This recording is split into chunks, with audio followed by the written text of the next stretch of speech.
Bismillahirrahmanirrahim. Today I want to discuss about the cell theory. اس lecture میں آپ لوگوں کے ساتھ تین چیزوں کے بارے میں آپ کو بتاؤں گا۔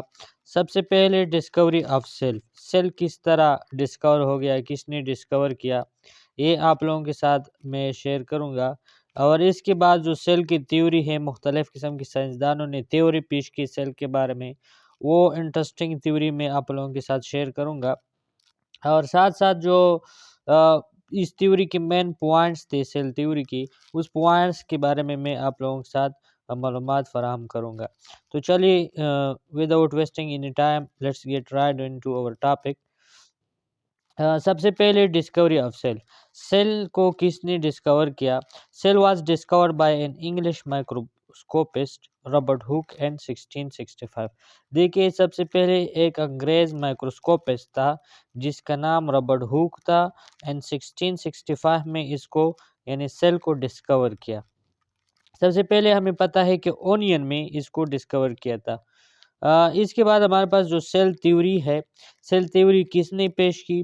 Cell theory was put forward by two German scientist, Matthias Schleiden 1838 and Theodor Schwann 1839 کو۔ اس دونوں سائنسدانوں نے مل کے اس تھیوری کو پیش کیا تھا۔ شلیڈن ہمارے پاس بوٹانسٹ تھا اور شوان ہمارے پاس زوالوجسٹ تھا۔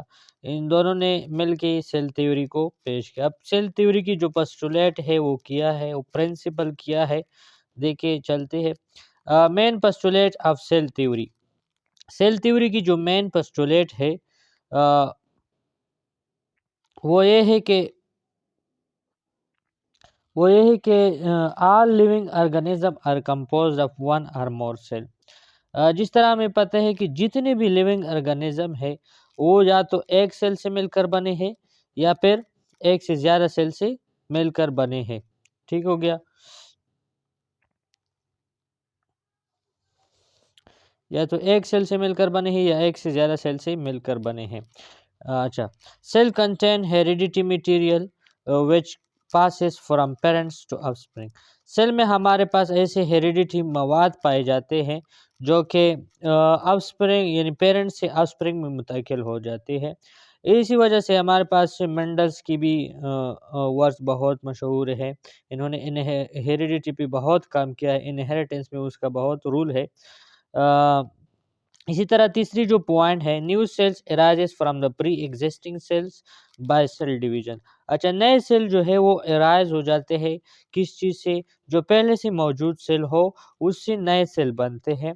اچھا، چوتھی جو بات کی، all metabolic processes takes place within the cell. جتنے بھی میٹابولک پروسیسز ہے وہ سیل ہی کے اندر پائے جاتے ہیں، جس طرح گلائکالسز ہو گئے، transport, electron transportation, break down of food molecule, جو جتنے بھی میٹابولک انابولک کیٹابولک پروسیسز ہے وہ سیل ہی کے اندر پائے جاتے ہیں۔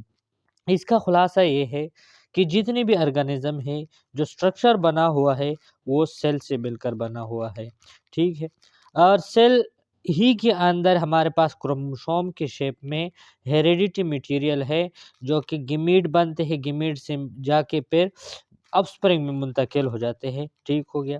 تیسری بات یہ ہے کہ سیل ڈیویژن کی ذریعے اگر سیل پہلے سے موجود ہو تو اس کے ڈیوائیڈ ہونے کے بعد دوسرا سیل بنے گا، یعنی دوسرا سیل ارائز ہوگا۔ یہ پرنسپل انہوں نے پیش کی، اگرچہ یہ سارے ٹرو ہے آج تک۔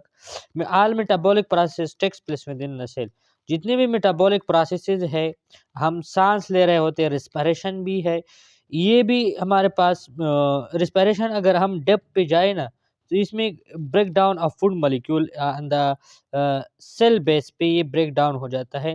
تو یہ کہنے کا مطلب ہے کہ جتنے بھی میٹابولک پروسیسز ہے وہ سیل ہی کے اندر مکمل ہو رہے ہوتے ہیں۔ تو آج کا یہ تھا لیکچر، ہوپ فلی آپ کو سمجھ میں آیا ہوگا۔ نیکسٹ لیکچر کے لیے دیجیے اجازت، والسلام۔